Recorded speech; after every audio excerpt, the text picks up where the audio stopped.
Hey guys, it's Hayden here making another video. Today here I have a special guest and friend.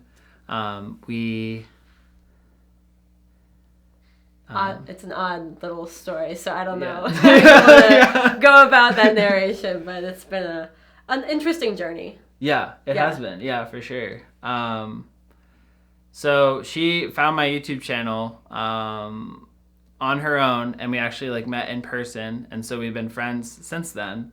Yeah, pretty soon after my psychosis, there was very limited resources to be able to investigate or learn more about any of the spiritual journeys. So I found your videos and was instantly pulled in, thought this is it, this is what I need to learn about. These are people who are going through similar experiences. And then when I walked into a job several years later, where we were working, what were my words? I think I said, "You're the guy from the YouTube channel!" Yeah. And you just froze and were like, I don't think anyone had ever addressed you like that before. No, that was my first time actually being told by somebody outside of YouTube coming to me that hey, I know you from YouTube. So it was pretty surreal. And then you were mentoring me in that position that we were at, so it was even more interesting that it developed into more of a mentorship, and we were learning from each other instead of just me watching your videos alone on YouTube. So that was very interesting. It was very cool. Yeah. So, yeah, just tell me kind of a little bit, because obviously my audience knows a lot about me. So just take some time to kind of introduce yourself. Yeah, absolutely. Well, I'm Sarah. Currently, I am a yoga and health teacher, but my passion really lies in yoga and yoga therapy. So I just recently enrolled in yoga therapy school, trying to give back and complete that sort of loop of trauma, which I always like to talk about. So when I was 18, I went through a psychosis episode. Related to bipolar type 1. I know a little bit different from your background. Mine was more just naturally occurring, hereditary, and was sparked by a lot of stress and lack of sleep. And when I went through that for the first time, it was very eye-opening, because you hit that euphoria where it feels so surreal at first, and then that crash was so significant. So yoga was really the only thing at the time that was able to get me out of my head and into my body. And when I was in that space, a yoga therapist actually at the mental hospital I was staying at was able to kind of get me back into that grounded space. And we talk about grounding a lot, obviously, but it's really always been essential for me to have something that pulls me back. And it's whatever works for you. It could be yoga, it could be any sort of mindfulness modality or any activity that you enjoy. But for me, really, it's always been yoga through the years. So I went on to pursue my yoga certification. I went on to go through a 500-hour program, and now into yoga therapy, which, if you're unfamiliar with the role, is more about working alongside doctors in a clinical setting, using mindfulness to relieve suffering for patients. And it's an interesting little subsect of the two things, therapy that we've talked about, and then yoga, and kind of pulling the two things together. So I'm very grateful to be living vivaciously at this point. I'm a stand-up paddleboard yoga instructor. You know the lake and all that. Yeah. So I live on a lake over in Ohio, and absolutely love the opportunity to be outside and in the water, fully submerged. So I feel very grateful that I get to explore all of my passions in that way. So that's cool. Yeah, it sounds like yoga's really been a tool for you, and then because it's been so helpful for you, you want to explore it yourself, and then also share that with other people. Absolutely, yeah. And I feel like it doesn't have to be yoga for everybody, but there has to be some sort of thing that gets you out of your head, into your body, feeling aligned, feeling connected, and the breath is a really useful tool for that. Yeah, so absolutely. That's how it pulls in for sure. Absolutely. Yeah. Cool. So today we're basically just going to talk about one, our psychosis experiences, but then also beyond that, just our development and how that's kind of evolved into a greater narrative of our lives beyond psychosis, because we both while we've gone through psychosis, we both have chosen to well, not chosen, but we've worked through it, and we've kind of incorporated into a greater narrative of who we are and how we want to be moving forward. So this is also an opportunity for you guys to see that you don't have to be defined by the experience that you may have gone through, whether it be psychosis or something else, but that you're more than just that. So, absolutely. And I know that in the beginning, for me, it felt so big and the weight was so heavy that I felt like that was my new personality. That was just who I was, my new definition. I think that the stigma that our society puts on mental health issues plays a big role in that, because you are diagnosed and prescribed in a way But then as you evolve through the healing process, going through those years of recovery, then you start to, like you've said, peel back the layers, and you get to see that deeper essence of who we are, whether you believe in more of the Eastern model of the koshas, like layers of being, or whether you think in the Western world of just there are multiple parts of our being. It's really important to be able to pull back and find where your authenticity lies, because it's so easy to get swept up in that stigma and the prescriptions and the new you, essentially, after psychosis. So it's important to differentiate that. What were some of the traps that you find yourself like getting caught in with, like, with what you were saying with like the prescriptions and like the kind of diagnosis? I think that there were characteristics that I associated with people who had, for me, it was bipolar disorder. And I started to live out a narrative of, I'm just eccentric and I'm very whimsical and I'm scatterbrained, and started to glamorize some of these manic symptoms and started to take them on as my own personality traits. So, and I had to really differentiate what was me and what was this experience that I've had. So I think with psychosis specifically, I know that my brain chemistry obviously changed a lot during that time, but when I got out, the medications were so strong and so debilitating that I felt like I couldn't have my own individual thoughts and authenticity, because I started out on a drug, Seroquel, that just was a zombie. I felt like a zombie on it, and I felt like I needed to, I was falling asleep while driving, like really having some really strong side effects. And then when I was able to come out of that and try some different medications, get the right cocktail, it felt like I was getting closer to my own authentic self, but I still have that question in the back of my head of like, who am I off of medications? Who am I aside from all of this? Yeah. So like, how did you navigate through that? Like both with the medication, like changing medication and talking to your doctor about that, and also like wondering about like who you were off of medication, because those are two things that like I see a lot showing up on my channel. Absolutely, yeah. I think the big thing is there are some cases, maybe it's drug induced, where maybe you can decide who you are off of medication and you have that freedom. And then there are some cases I know where I was, in my specific world, being predisposed to bipolar. I knew that I needed to stay on medication for my own safety and my own community around me. So to keep the peace, I knew that that was not something that I could compromise, even though I love and respect anyone who makes the decision to live their life without medication. I think that's a really, really brave and wise decision. I knew for myself that I was going to need to stay on it for the rest of my life. So it was just about being intentional with picking something that felt like I could still have authenticity, I could still feel vivacious and have these sort of authentic moments in life, but I didn't feel that mania sort of knocking on the door. So it was important for me to distinguish the difference between like the idea that the past Sarah before medication might not come back. There's always going to be me taking a pill every day, but I can find those pieces and parts of myself that feel really authentic, and that connection to something greater that we all have within us that we can still tap into. Nice. So you're able to kind of navigate those different things pretty well. Yeah, it's taken, I think, that inner child work that we've talked about, where you have to find out who you were authentically before and pull into what does my true self really want to do? What is my true self interested in? What are some passions that still play into my personality traits, and letting those shine and not suppressing. I think it's important to always say that we're trying to peel back layers, but we're also trying to address whatever comes up instead of suppressing and sort of pushing down emotions.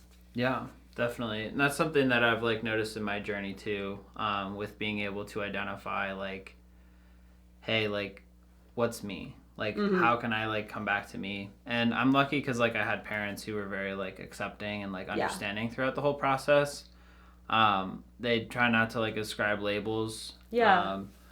I would say that there was some sort of like labeling and like, oh, you need to stay on your medication and stuff like that. Just mostly out of fear, and I understand that. From a safety perspective, From a safety perspective, but tackling that narrative of like, oh, like I'm someone with psychosis, or like I'm someone that's sick, or like I'm not gonna heal, or like there's a very like prescriptive kind of narrative that can be present in Western society. And while it's helpful to understand like what symptomologies you're having, I think it can also be kind of defining, like you were saying, like with being identified and almost like identifying with that mania and being like, oh, like, you know, I'm just like this or that. This is just me. Yeah, and so like those narratives can be really powerful in ways that are not helpful always. Absolutely. I told myself I wouldn't let 1 or 2 weeks of my life decide the entire fate of who I was as a person. And I feel like in our Western society, we have that, like we said, that strong push on stigma. But when we look into more indigenous communities and we look at how shamanism is sort of that illumination of mental health in a different light, we can have that different perspective on it and think that I always tell myself, you know, if I were in an indigenous community, I would be the shaman and I would be out here healing people and going into a trance-like state, being able to attribute to something bigger and having that draw to the connection of divine. And that gives me that little sliver of hope and makes me feel a little bit more insightful about it. Instead of having that shift of perspective helps a lot.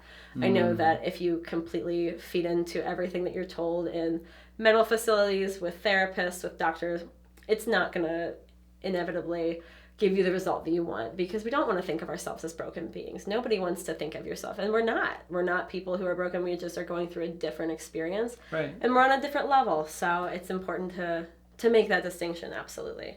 Yeah, it's like a challenge, you know, like there's a challenging experience. And just like somebody who like breaks their leg or goes through a car crash, like it's possible to recover from that. Yeah. And I think like the take that like more indigenous communities take on some of these challenges is that it's a process. It's a process-based approach to the situation. So they understand that like, hey, they're going through a journey or a process that's unfolding. How can we support them in that journey? And once they integrate and move through that process, what is the new person that emerges from that experience? And so it's more focused on the process rather than like diagnosing them or ascribing that like name for them for the rest of their life. And that's where like somebody, for example, somebody who would go through something like a psychosis or some kind of initiation, after recovering through that and coming through and integrating back into society, they would be given a new name of like, hey, like you've now become like I don't know, like condor follower, or like you know, some kind of name that defines and kind of gives them meaning for the lesson that they've gone through, or the challenges that they've gone through, to symbolize that journey and sort of that process over product. Yeah and to kind of like put that into stone of like, hey, like you've gotten through this and now you can bring that wisdom and knowledge back to like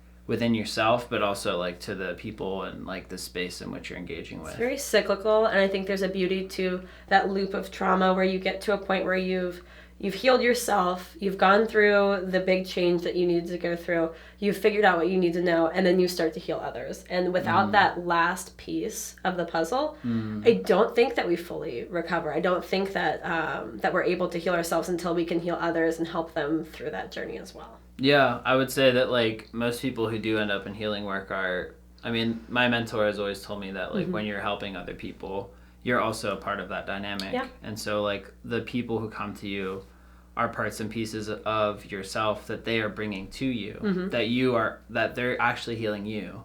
You're healing each other. It's a very symbiotic. Yeah, so it's a symbiotic relationship, you know. Absolutely. When you went through healing and were in that process, was there anyone, when you got to the end of it, that you felt like you saw pieces of yourself in?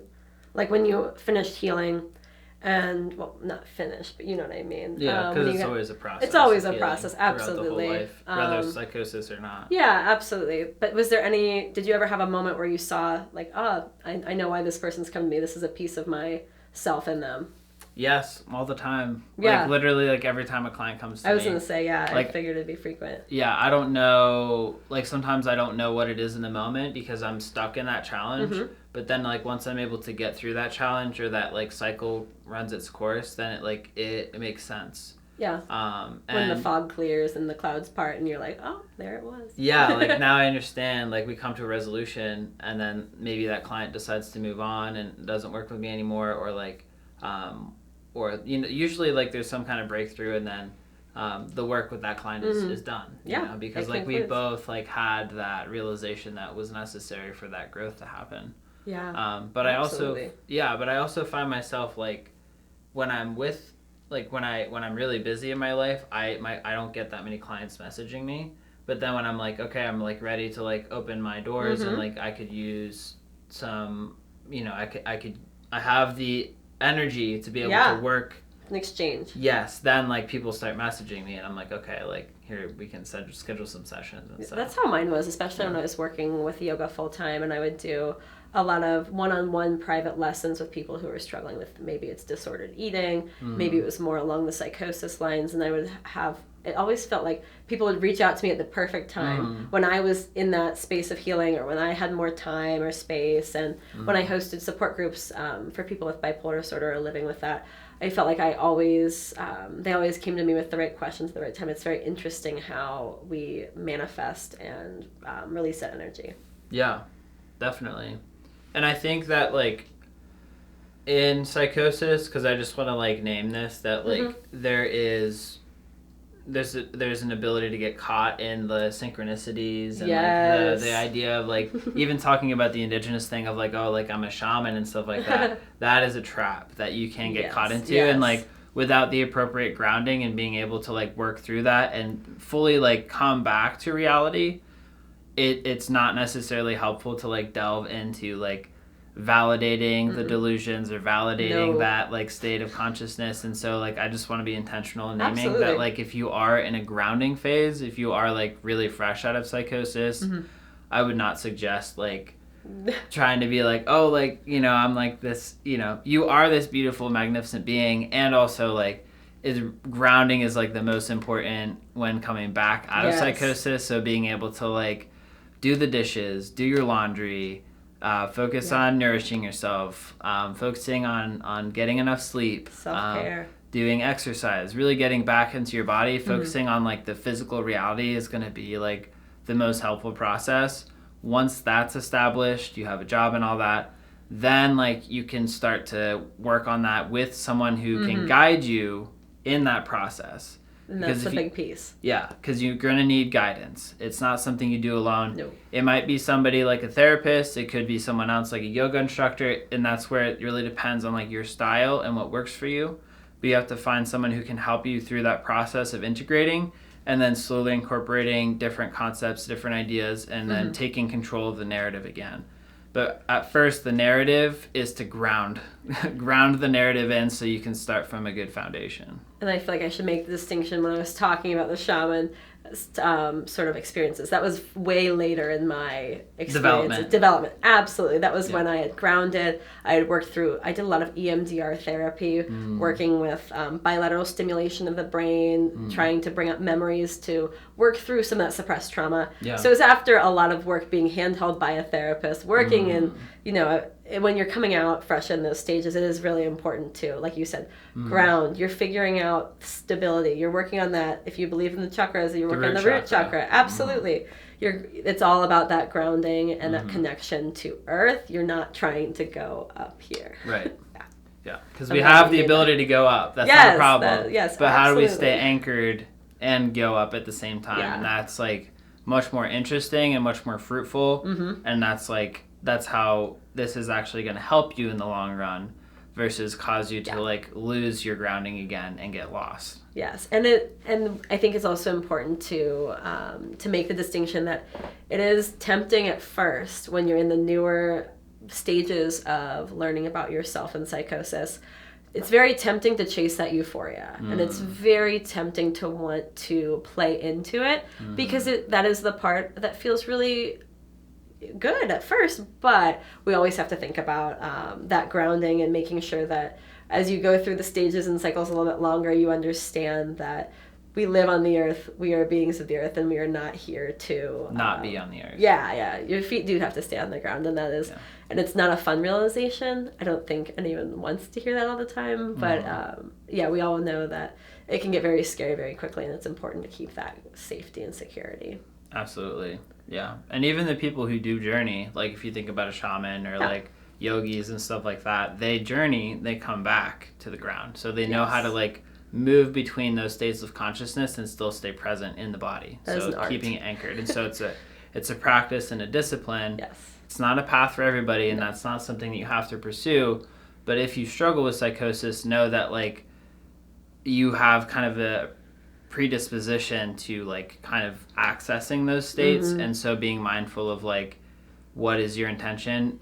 Do you want to explore that, or would you rather just stay like in just consensus reality of just like, hey, like I'm a grounded person as a human, Yes. and that's fine. Like no interest in exploring altered states. And there's no pressure There's no pressure, but just know that like that is a risk, and there are certain exercises and activities that could lead to those states again potentially.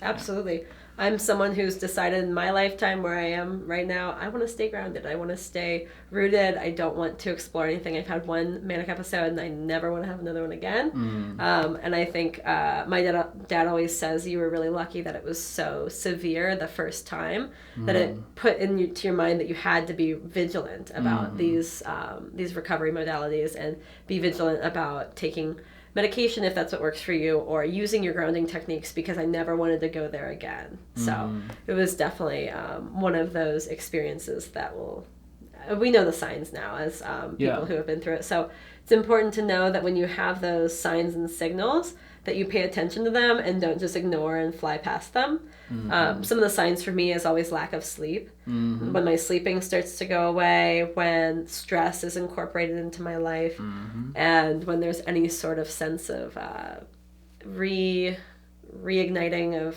past psychosis, I always know that it's important to sleep first of all. That's what the first thing they do in a lot of facilities is just get you to sleep. Yep. Make sure the stress is gone. Make sure you're nourishing, you're exercising, you're moving in intuitive ways, and that's really the key for that first stage. Yeah, for sure. I agree. Like the same thing. Sleep.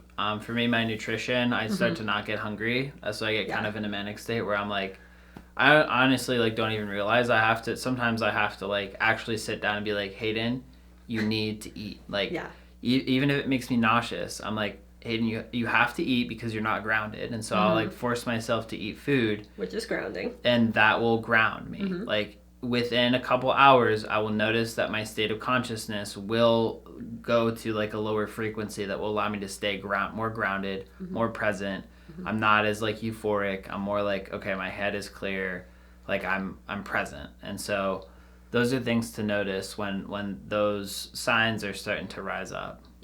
Sleep, food, movement can be helpful provided you're nourishing your body enough, because if you're not nourished and you're still exercising, that can like make the mania worse. So, and whatever choice of modality you choose to exercise is very different. Maybe this isn't the time for ecstatic dance. Nope. Maybe this isn't the time for going to a karaoke. Like these are not the times for that. So thinking about, for me, it's always yin yoga, like very grounding poses, or anything like running is very bilaterally stimulating. Walking is a great one. Just walking and being out in nature, getting fresh air, that can be a really powerful tool. Yeah, and a lot of it's going to be discernment on some level to know what's right for you, which can be difficult in these states. But that's where like having guidance and having like a therapist can be helpful. Again, therapist or a person that you trust. I just say therapist because like at least there's some background checks with that and stuff. There's other mentors out there, like coaches and stuff, who are great, but again, it's just like having somebody that can give you the right support, because not everybody's qualified to like help somebody through this kind of experience. And as much as your parents or your friends or your family really want to help and support you, if they don't understand exactly what's going on and they don't have the background and the understanding and that base, they're going to love you and support you, but they're not going to know how to heal you.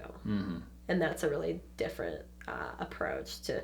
It's just, you have to know, even though you can get that love and support, you might not be able to move any further in your recovery without some sort of therapist. Outside support, yeah, absolutely. I would argue even like if your parents did know potentially, they still can't, because that relationship is a parent relationship, and so it's having that third party is really important, because they're not going to be able to reach certain aspects of yourself as a parent.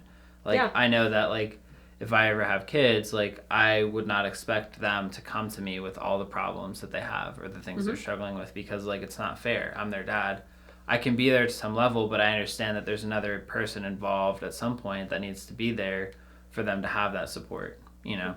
Absolutely. So that's just part of how dynamics work out. You know, it's a different kind of relationship, and a different parts and pieces can be reached when you're working with someone who's not involved in any part of your life. And neither is more or less important. The parental role is still really important. The Absolutely. friendship, your partner, whoever is in this with you. But they're just different. Absolutely. When you were going through the beginning stages of your healing process, what were some of the activities or hobbies or things that brought you back to yourself? I know you talk a lot on the about it, but I was just curious. Yeah. A lot of it was just like physical things. So like engaging in the physical world. Yeah. So it was like for me in high school, like I did a lot of running. So that was something that like my body was familiar with. And so it could kind of bring me back into my body. Yeah. I didn't do like an elaborate amount of running, but just like once a week or something was a way for me to like reconnect. Helping. Yeah, exactly. And then also like helping out on the farm with like the animals and stuff was like something I did very early on in the recovery process, just because like I lived on a farm. My mom like would bring me out of bed, and we would like help, like I would muck the stalls or whatever, and that gave me something physical to focus on. When it's tangible, it keeps you in our world. Exactly. So it's really focusing on like the material world. And then like going into school, getting a job eventually, like those things that are very like earth-based kind of things that like people do, you know. Absolutely. So not a ton of like really in-depth meditation. If I was going to say no. Yeah, I was about to say that too. If I was doing meditation, it was very body focused. So focusing on the feeling of my body. So just sitting there and like feeling the body. So like being in the body, present with the body. We're not up here. No, we're not up there. Which like honestly, before psychosis, a lot of my meditations were focused on like being out, just because I was trying to like, it was uncomfortable being in my body, so part of me wanted to leave, and so escapism, my meditations were focused on leaving, and so that's something that I've learned over the years, and where like not all meditations are created equal. So where you place your focus when you meditate can have a drastically different outcome of what you do, because it's basically a practice of placing attention on something, and where you place your attention is where you go. So if you're placing your attention on somewhere outside of yourself, that's over time where you're going to go. Whereas if you focus on being present or like connecting, feeling the earth underneath you, that's going to bring you there, right? So, and that's again where you need someone to help you guide, because you need that feedback. Because like when you go through psychosis, you kind of have to learn the ropes again. Yeah. It's like starting from scratch. Yes. And so having feedback, being able to be honest and open with them about it, if it's somebody you trust, is going to be the most helpful in understanding, okay, like how do I start from scratch? What is helping me right now? What is not helping me right now? And there's going to be a lot of like kind of disappointing moments where you're like, oh my gosh, like I was identified with something that is just not like not true at all. Yeah. Or just like not helpful at all. And so like you have to get used to being humbled, which in some ways is a great lesson, and also is really hard to swallow sometimes. It's a really hard pill to swallow, but it's okay to let yourself know that it wasn't you, that if you had hallucinations or any sort of audiovisual component to this, it's okay to tell yourself that you don't need to search for a deeper meaning. You don't need to dig deeper into why this happened. Maybe there's a reason, maybe there isn't, but let's focus on where we are now and having our feet on the ground instead of trying to decode, because that's something that comes up in psychosis, is trying to, it's like you're trying to crack a code, you're analyzing, you're finding synchronicities, you're weaving this together, and we don't have to live like that if that's not our truth, because it isn't. Yeah. And when I first got out of mental hospital world and back into the real life, my dad was very adamant about going to get a job. I just worked at Aldi. But honestly, doing something scheduled and routine every single day. I was on summer break in college, and it was really helpful to have something bigger than myself that I had to do. Because just I think when we have infinite amounts of time, we get a little lost in it. And especially with any sort of psychotic or tendencies like that, it's important to have things that bring us into the real world, tangible, like you said, working with your hands, anything where you're talking with people, but not getting too out of yourself. So it's important. Definitely. So yeah, going off of what you were saying about the grounding in the real world, kind of focusing on recovery and being able to be in a space where we're tangible, we're in the real world. I feel like we're at a point where all those emotions that come up during psychosis, all of those big feelings, they can be unpacked. You can open that box at a later time. Mm-hmm. And I don't think that the grounding stage is the time for that. It feels like that's your time to be in your body. That's your time to self-care, nourish, take care of who you are right now. But know that those memories will still be there. You can get there at a later time, but you don't need to focus on that in this moment. If you're in those earlier stages, you can kind of let that wait for later and deeper layers of healing. Yeah, perfect.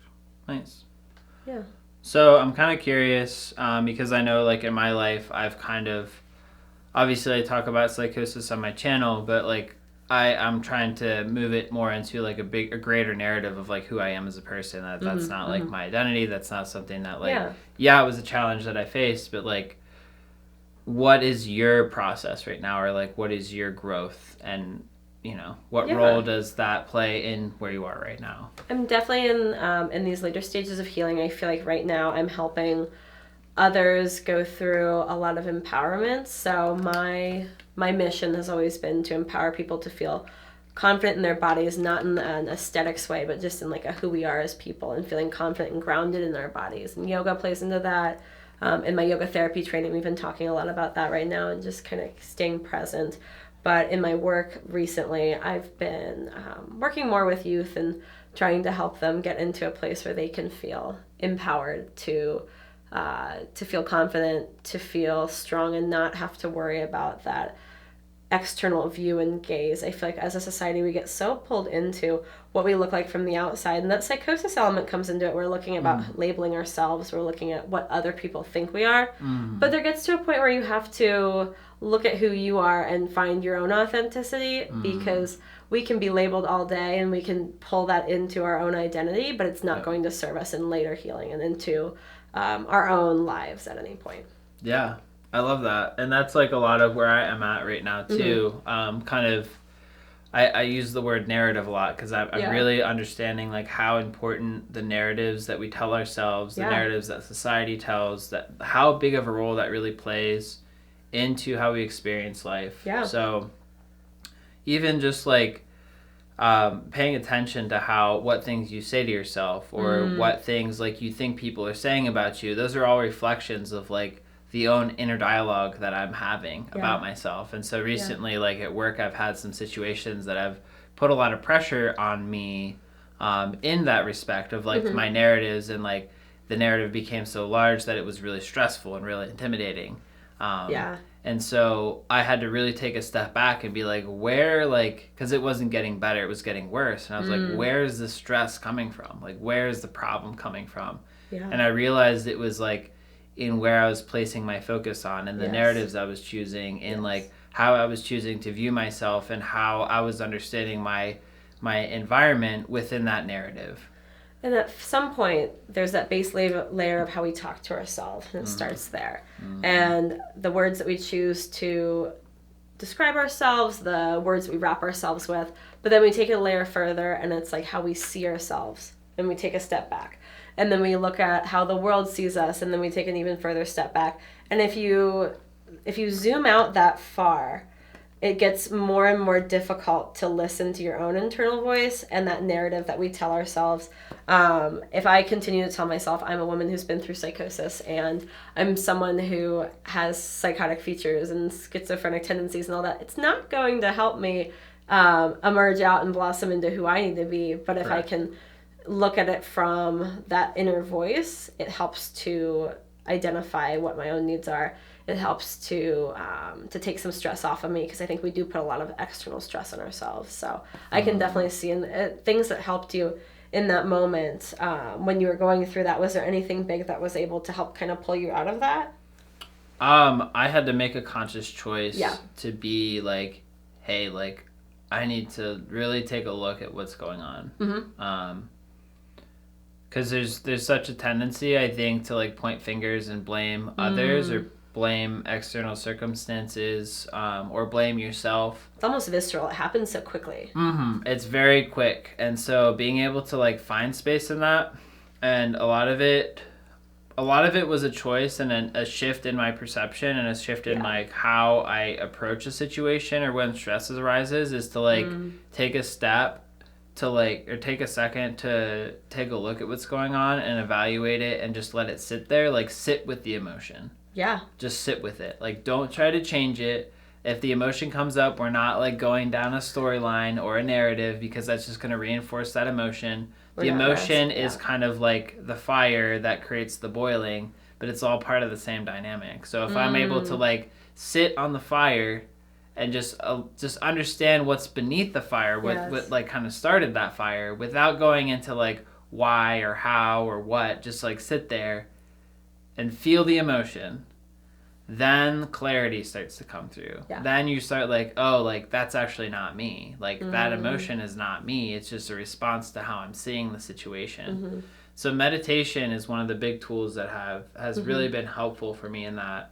And I think when you're talking about emotional tolerance and you're talking about being able to sit with emotions, it's a learned skill. It's not an instant, like, I'm going to go and I'm going to face all my fears and sit with all my uncomfortable emotions today. Right. It is a muscle that you flex, and it is a practice. It is a dedication, because when we get into that space of sitting with uncomfortable feelings and we take time, we can start to avoid the other aspects of our life that we've been pushing it into. So binge eating for me was something that happened as a result of not sitting with my emotions and emotional tolerance. When that developed and I started flexing that muscle and using that skill, I was able to not use food as a distraction. Or maybe you have some other addictive tendencies, or maybe you have something else that you fixate on or hyperfocus.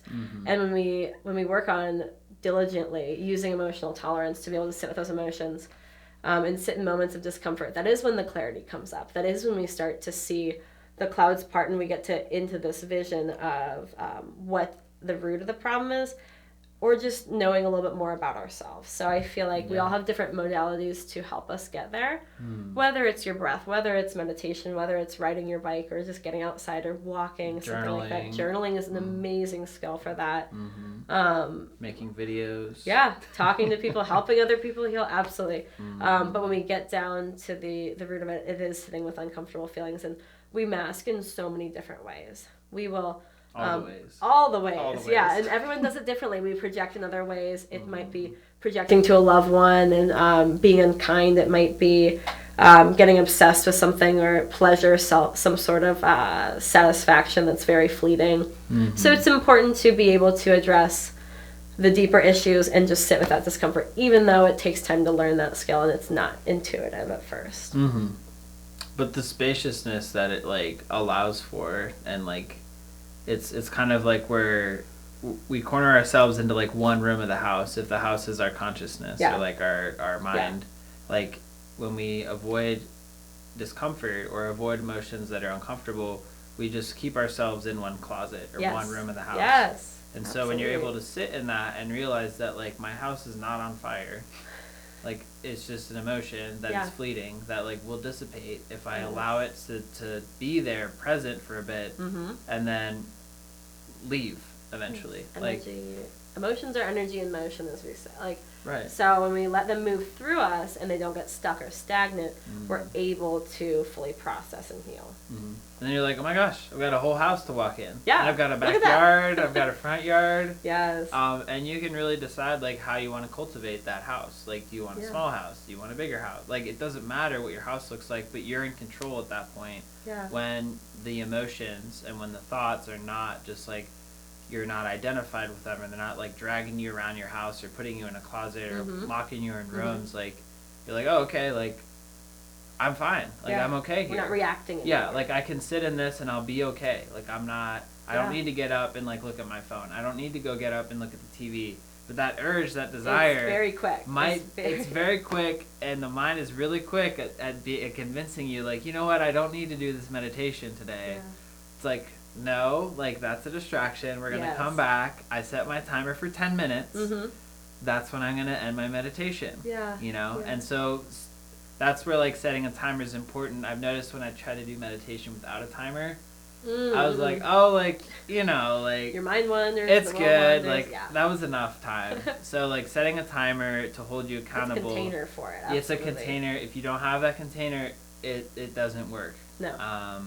And I think there's a tool that Carrie Dahlgren, who is a like a psycho-spiritual wellness help on the internet, she's helped me a lot with the stop, drop, and feel, which is she uses it for emotional tolerance in the situation of binge eating and some more maybe spending money or whatever your impulsive habit is. Right. But taking the big part of it is stopping, dropping into your body, setting a container, setting a timer, and feeling the emotions and letting it come up. Because without that, it's so easy to numb, distract, get on your phone and scroll. Justify, yeah. Do anything to distract yourself from feeling that feeling.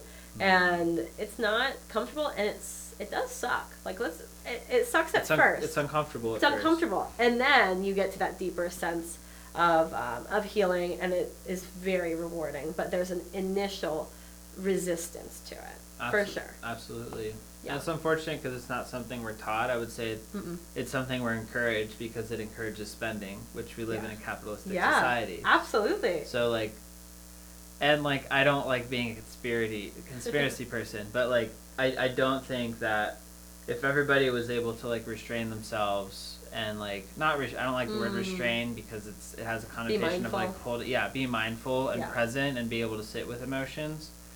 I think our society would look quite different. Well, restraint indicates that there's a sense of so when we restrain, when we pull back, we have some sort of reaction that comes from it. There's a pull, but when we just are mindful, there's no sort of ramification of it. We're able to be present. And I feel like there's a difference there because one is out of guilt or shame, and then the other one is out of like knowledge and understanding. Yeah, so spending money is a really good example of that. If you try to hold on to all of your money and never spend, you're going to go out and binge and spend a lot. But if you're able to be mindful and make decisions that are very specific and impactful, and minimalism always comes up for me when I'm trying to use that as a way to heal, because minimalism is helping us look at what's important in our life and reducing all of the other distractions, because we do live in a capitalistic, very materialistic society where we want to spend and we want all the things to indulge. Right. And it doesn't help us. It's such a fleeting satisfaction that doesn't get us anywhere. Right. So when I'm able to look at minimalism in the sense of like what is important and letting everything else fade away, it does help with a lot of those urges and instantaneous visceral reactions. Yeah, because those values that you are able to ground yourself into provide that like handrail for you to be able to be like, actually, that's not like part of what I value. Yeah. You know, or it maybe doesn't align with me. Or maybe it does, but it's like I know it's not like I know it is fleeting and it's not something that like will lead to like long-term happiness, but like I understand that that's something that will like benefit me in the short term. Yeah. And I recognize that. Yes. And I'm willing to make that choice. And that's a specific intentional decision. Not an impulsive. Emotional decision. Yeah. It comes from a different place. Yeah. It comes from more of a logical and less of an emotional reaction. We're not just reacting. And so retail therapy would be a good example of that. Like we don't need to pull into that narrative of just buying ourselves things to make us feel better. We want to be impactful and intentional with it. Right. And knowing that, like, if you're able to sit, like, if it feels like it's an emotional drive that you, like, need to do, then it's probably being driven by emotion. Whether if it's, like, a place of, like, I don't have a necessarily, like, emotional attachment, but I feel called to this. Are you familiar with the strategy of urge surfing? Have you heard that term before? Yeah. Yeah, that's something that I use a lot in my life, is being able to sit back, watch the urge, see it rise up, see the top of it, and then when you get down to the bottom, you're like, I didn't need that thing anyway, so I'm okay. But you're able to look at it from an outsider perspective and not feel like that instantaneous, very specific push is authentic. You're able to look at it. Urge surfing is basically saying that you can notice the top of the urge and then kind of notice the bottom of it, and then it levels out and you get into a state of balance. And that's what I love about it. It's part of DBT, actually. Yeah. So that's so you would be familiar with that. Yeah. I just have had my therapist explain that to me a bunch of times because I've needed that in my own life. Yeah. Especially with spending, with eating, with any sort of impulse. I feel like it's super important. Super important, yeah. And it's hard too because like I know for me, like there's a lot of urges, like this is a lot of stuff that I'm working on right now is my urges and stuff, because I've just noticed how much my life has been run by urges and emotional things, by like just resorting to like video games Yeah. or like just like, oh, like this will be like the next best thing that will like help me out. I'm gonna buy this and like I'll be at the like the next level, you know. And there are things that I bought that like have improved my quality of life, and then there's other things that I've bought that like were kind of impulses, but I also know that those were learning opportunities. So I try not to like shame myself or guilt myself, because that's another trap that people can fall into. Sure. Like after engaging in something like that, it's like oh, like why did I do that? I should be ashamed. It's like, no, like what did you learn from that? And that shift in perspective makes all the difference, because if you continue to shame, you're going to put yourself into that cycle again, and then you'll go back and do it again. If you just learn from it, you can kind of shift out of that and take a side step into a different place. Yeah, evaluate like, hey, like last time I bought this, like was it helpful? Was it not helpful? Like yes, it was helpful in this way, but like maybe think about it in this way, because you didn't need as much as what you bought. Maybe you just needed to get a little bit. You know, I know there was a good deal, but like you ended up not using it all. So like maybe next time let's think about like, is this the first time you're buying this? Do you know like your consistency of using this product? There's a lot of questions we can ask ourselves, and the clarifying wait time. Questions, yeah. Clarifying questions combined with wait time to help reduce that sort of urge and that instantaneous emotional draw can be really impactful when it comes to. And this doesn't apply to only spending or only any of that. I mean, looking at any emotional reactivity in our lives, we can use a wait time and any sort of urge surfing in a lot of ways. Absolutely.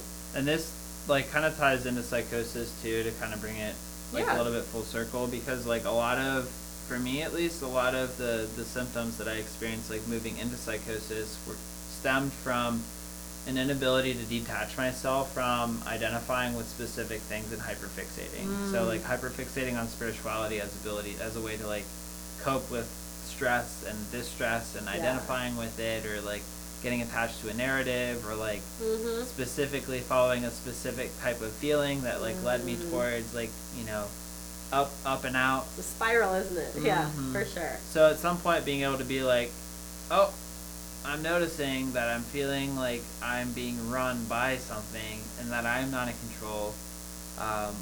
Let's take a moment. And it's really hard to teach someone this too, because like if they haven't experienced feeling that freedom, they don't know that they're trapped in that box of like, I'm stuck in this. Yeah, when you want to be the active, present driver of your car, of your life, you want to be an active member of your decision making, you want to be leading it. But when we allow other forces to come and almost channel through us and take over, it's very difficult to distinguish what is you and what is not. And I think that that sort of discernment is important, but it's learned as well, and it takes a lot of time to cultivate, rather than being able to, it's not black and white. There's a lot of gray area, I would say, when you get into that land. So it's all part of the recovery. Absolutely. So I feel like we're kind of getting towards like an end of the conversation, but I'm curious, like, what are some last thoughts or takeaways that you wanted to kind of share from this? And I think that if I could just illuminate one highlight, it's that you're never not on your path, and there are going to be, healing is not linear. It is very much a confusing, winding road, but you're never not on your path, and these things happen for somewhat of a reason. So it's important to think about, as you go through healing and any sort of psychosis, any sort of traumatic experiences, whatnot, just thinking about these things are guiding you to the next step, and you're able to stay on your path. So feeling like, I know sometimes we feel like, why did this happen to me? What was all of this reason? We don't have to get down to the bottom of it, but just know you're on your way. Yeah, I love that. That's something that I've been kind of focusing on too now, is like trusting the path, and knowing that, knowing that there's kind of a higher consciousness like that is guiding me on my path. I think sometimes I've been listening to a lot of different teachers on TikTok and stuff like that, and really some of the main principles that I've been learning recently has been around like understanding the mind, the rational mind, is only really capable of operating under like one dimension, which is like the present moment. That's its capacity. As soon as you start to get into like trying to understand the future, trying to understand the past, trying to understand like complex things that like it's not meant to design, it just becomes like a monkey brain. And so like, no offense to monkeys, but just like a wild kind of untamed being. And so trusting letting go of the anxiety and the fear and trusting into like a greater existence or greater consciousness has been a really powerful tool for me too, of just knowing that like, hey, like I'm gonna do what I can right now in this moment and trust that like everything else is going to be taken care of, and the lessons that I need to learn, the things I need to know will be brought to my attention when I need to know them, by either by environment, by the people I run into, by my situation, or by like just, oh, there it is, I know what I need to do now. Absolutely. When you let that wisdom and clarity and guidance kind of come in and drive you, it's like when you shake up a snow globe and then all the little tiny flecks of snow start to sort of settle, and you get to see that like deeper vision and path. And I think that's really important when you're going through whatever you're going through. It's just to have that sort of clarity is essential. Yeah. Awesome. Yeah. Well, thank you for having me on. I appreciate you. Yeah, of course. Hopefully we'll have you again. I think this was a great video, and yeah, stay tuned for more content, guys. Yes. Bye for now. Goodbye.